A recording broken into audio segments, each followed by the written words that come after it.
Good morning বন্ধুরা, তোমরা সবাই কেমন আছো? আশা করছি সবাই ভালো আছো। যে যেখান থেকে ভিডিও দেখছি খুব ভালো আছো।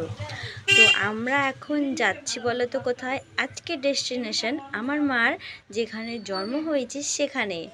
তো কোনো দিন যাইনি, এই যে এখন যাচ্ছি।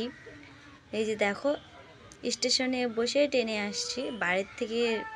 তাড়াহুড়ো করে এসেছি, টিকিট কাউন্টারও দেখাতে পারলাম না। এনজেপি স্টেশনটা পুরো ভেঙে গেছে। এই যে ট্রেন ছাড়লো, বেশি ভিডিও করতে পারিনি। ওদের বাড়ি গিয়ে এই যে জলপাইগুড়িতে আসছি, জলপাইগুড়ি স্টেশনে এসে নামছি। নেমে কিন্তু বসে আছি এই যে স্টেশনে। আমাদেরকে কিন্তু টিটি ধরেছে, জন্য টিকিট ছিল, টিকিট কেটে উঠা ভালো।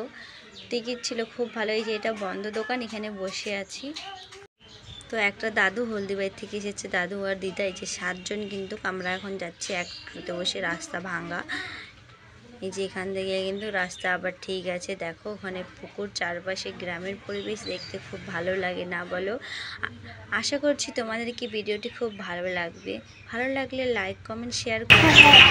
আমার মেয়ের একটা বড় সমস্যা দেখায় দিল, যে হলো গোবর আছে নিচে অনেক, তার জন্য নামবে না। সবার কোলে কোলে ঘুরতেছে।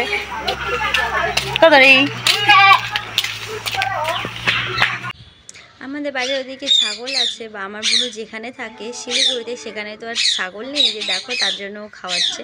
তো এখানে কিন্তু একটা ডাউয়ার গাছ, তো ডাউয়া পাড়া হচ্ছে। ডাউয়াটা পেরেছে, মা পেরেছে, কিন্তু টক টক লাগছে, মিষ্টি নেই। অনেক ডাউয়া কিন্তু মিষ্টি করে। তো এই যে এদের বাড়ির ভিতরটা দেখাতে পারছি না, সবাই ক্যামেরার সামনে আসছে না, তাই দেখাতে পারছি না। আর এই যে দেখো চারপাশের পরিবেশ দেখাচ্ছি কি সুন্দর। কিন্তু এগুলা কিন্তু সিংজা পাট ক্ষেত। তো ভিডিওটি আমি এখানেই শেষ করছি। দেখা হচ্ছে পরের ভিডিওতে। আশা করছি তোমাদেরকে ভিডিওটি খুব ভালো লাগবে। আবার একটা নতুন ভিডিও নিয়ে আমি চলে আসবো তোমাদের কাছে।